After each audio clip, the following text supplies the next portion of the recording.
Queridos hermanos, estamos celebrando ya la fiesta del bautismo del Señor en este día, primer sábado de mes, en el final del tiempo de la Navidad, y vemos a Jesús acercándose a Juan para recibir ese bautismo con el que Cristo va a inaugurar, hemos escuchado al principio, el bautismo cristiano, y que establecerá como ley universal el día de la Ascensión, cuando les diga a sus discípulos: id al mundo entero, bautizando en el nombre del Padre, y del Hijo, y del Espíritu Santo.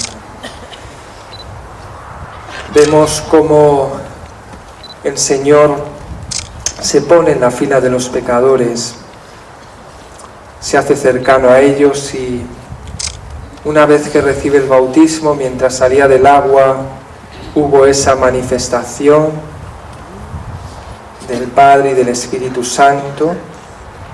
El Espíritu Santo descendió sobre él y la voz del Padre proclamó que Jesús era su Hijo amado, el predilecto. Nos dice el Papa Francisco que el Señor no tenía necesidad de ser bautizado, pero que con su divinidad, con su cuerpo, en su bautismo bendijo todas las aguas para que tuvieran ese poder de dar el bautismo.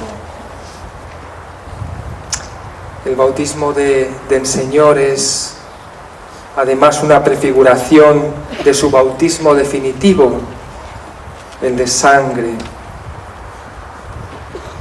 de su corazón atravesado brotará el sangre y la agua, expresión de esa redención, de esa vida nueva,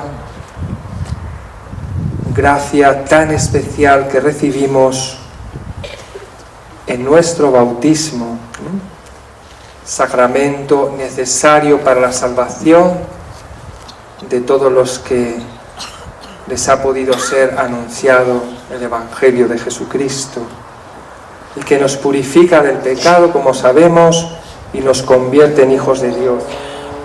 Pero además nos introduce en el cuerpo de la Iglesia,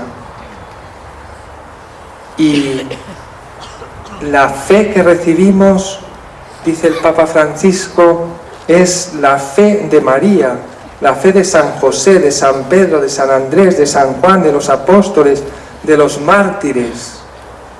Recibimos la misma fe que ellos, y que nos llega por este sacramento. Dice, una cadena de transmisión de fe. Qué bonito es esto, pasar de mano a mano la luz de la fe, esa luz que recibimos de la Iglesia, cuerpo de Cristo, y que por eso no se puede ser cristiano fuera de la Iglesia, ni se puede seguir a Cristo sin la Iglesia. Y en el bautismo somos consagrados por el Espíritu Santo. La palabra cristiano significa eso, estar consagrado a Cristo. Él es el ungido, el consagrado, eso quiere decir Cristo. Y los bautizados, cristianos, también somos consagrados y ungidos. Pero, ¿cómo vivimos nuestra fe que hemos recibido en el bautismo? Que se ha afianzado y hemos profesado libremente cada uno después en la confirmación. ¿Cómo la vivimos? ¿De verdad, auténticamente? ¿Qué clase de hijos de la Iglesia somos? Debemos meditar cómo es nuestra vida cristiana. Nos decía el Señor en un mensaje por medio de Luz Amparo: por el bautismo morís en Cristo al pecado, y las obras del cuerpo son destruidas. Es decir, las obras malas, todo lo que es la gracia que nos perdona y que nos limpia de todo pecado, y del pecado original en primer lugar. Si uno es adulto, de otros pecados que tenga. Y nos dice, por el bautismo morís al pecado y al mundo, pero vosotros cada día queréis vivir más en el mundo y en las cosas del mundo. Por eso ya no es destruido vuestro cuerpo, que con el bautismo fue destruido, es decir, todo el mal, sino que destruís vuestra alma. ¡Qué pena de humanidad! Ha perdido la noción del pecado y no ven pecado donde hay pecado, hija mía. Pues para ayudarnos a vivir mejor nuestra consagración bautismal, nuestra vida cristiana, traigo aquí algunos párrafos que voy a leer. A veces no son exactamente literales, pero creo que merecen la pena, que nos hablan sobre la iglesia del silencio, es decir, los cristianos perseguidos en el mundo, y particularmente en Medio Oriente, en Siria y en Irak, y que están recogidos de una religiosa que va hablando, ayudada por esta institución Ayuda a la Iglesia Necesitada, que se llama Hermana Guadalupe, de la institución del Verbo Encarnado, y también de una cristiana siria que vive en España, que no puede entrar en su país. Ya nos ha dicho en varias ocasiones el Papa Francisco que los cristianos perseguidos en el siglo XXI superan en número a los de los primeros siglos. Y estos testimonios, sobre todo lo que quieren, o la finalidad de leerlos, es para que veamos la fe que tienen allí los cristianos, y para que eso nos pueda ayudar a nosotros a vivir más auténticamente la fe que recibimos en el bautismo. Son llamados los nazarenos, de un modo despectivo, y sufren una cruel persecución y martirio solamente por el hecho de ser cristianos. En estos países donde comenzó la fe, porque en Siria, Antioquía, ahí es donde llegó el cristianismo desde Tierra Santa, en primer lugar. Y por eso allí los cristianos, cuando ya eran perseguidos entonces, incluso por el mismo Saulo, llevan ese signo de la persecución, y cuando cogen allí la fe, cuando se hacen cristianos, ya saben desde el principio que los van a perseguir. Eso lo llevan dentro del paquete que reciben con el bautismo, con todas las gracias, esa gracia de saber y de vivir y de conocer que ser cristianos va a implicar persecución, violenta o no violenta. Desde niños, ya incluso el nombre que les ponen allí es un nombre cristiano, para que sepa todo el mundo que lo son. No se avergüenzan, como aquí en gran medida nos sucede en Occidente y en España. En Siria había una buena convivencia entre cristianos, judíos y musulmanes, hasta que de un día a otro cambió la situación. Y después de 1 año y medio de guerra interna se desata la persecución contra los cristianos. Y al pasar tanto tiempo, los cristianos allí se preguntaban: ¿qué voy a hacer? Me escondo en casa, no hago nada, no sigo adelante, no voy a la iglesia, no voy al trabajo, los jóvenes o los niños, no voy al colegio. Pues no, la gente decide ir adelante y seguir viviendo. Y la iglesia, como ellos mismos dicen, les ayuda mucho, y los sacerdotes, a tener esperanza y a seguir adelante. Cuando un cristiano allí ha muerto por un ataque terrorista, el funeral dentro del dolor que es,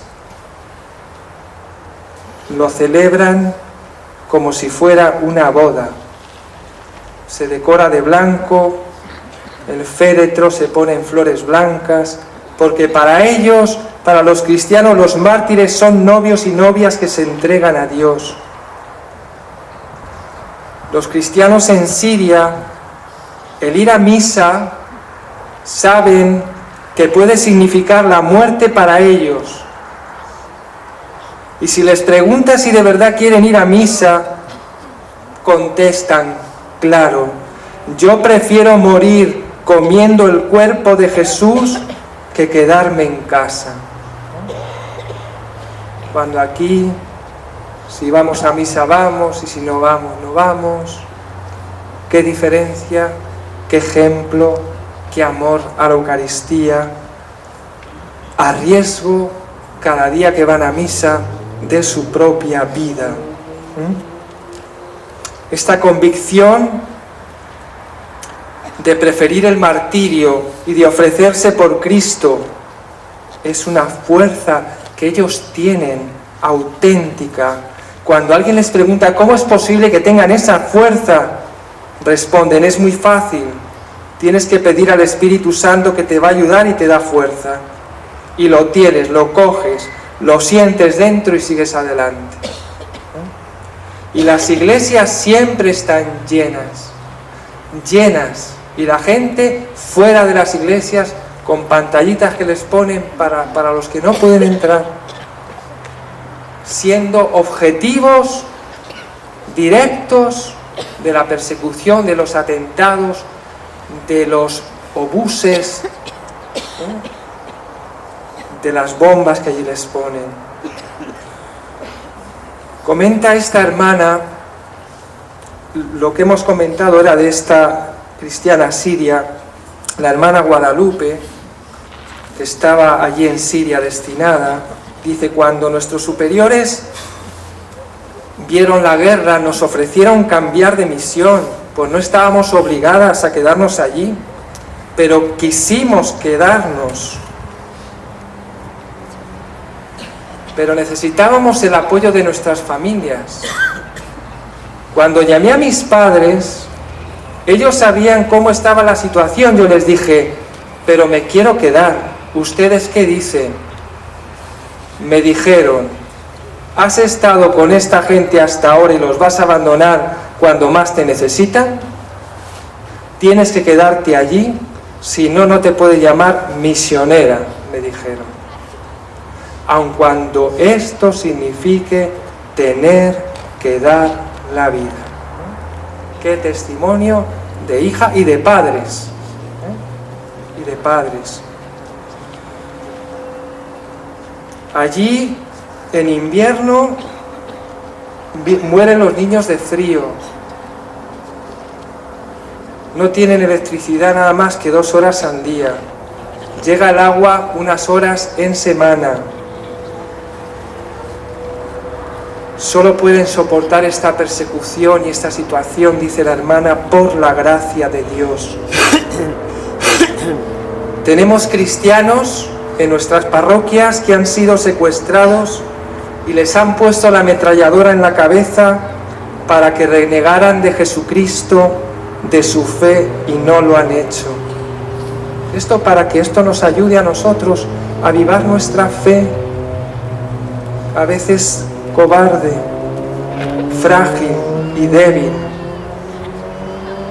La letra Nun del alfabeto árabe es la primera letra de la palabra nazareno, como son llamados los cristianos en boca de los musulmanes, porque así está escrito en el Corán.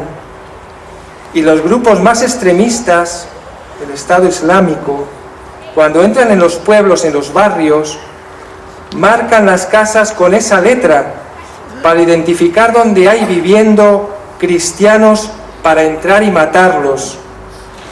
Por eso esa letra se ha hecho el símbolo de los cristianos perseguidos. Es muy común que cuando sale un autobús de cristianos intentando escapar de una ciudad a otra, detienen el autobús, bajan a la gente Ponen a un lado a los hombres, al otro las mujeres y los niños separados. Las mujeres son abusadas delante de sus hombres. Los hombres después son acribillados o decapitados. A ellas se las llevan como esclavas sexuales. Y los niños o son enterrados vivos o los llevan para el adiestramiento. Esto sucede cada día en estos países, pero esto no interesa a la opinión pública. Sin embargo, pues cuando hay un atentado por aquí en Europa, que es muy grave, muy doloroso, en Francia, en Alemania o en otro sitio, pues dan noticias durante mucho tiempo, pero de Oriente Medio no tenemos ninguna noticia, salvo estos testimonios puntuales que nos dan personas.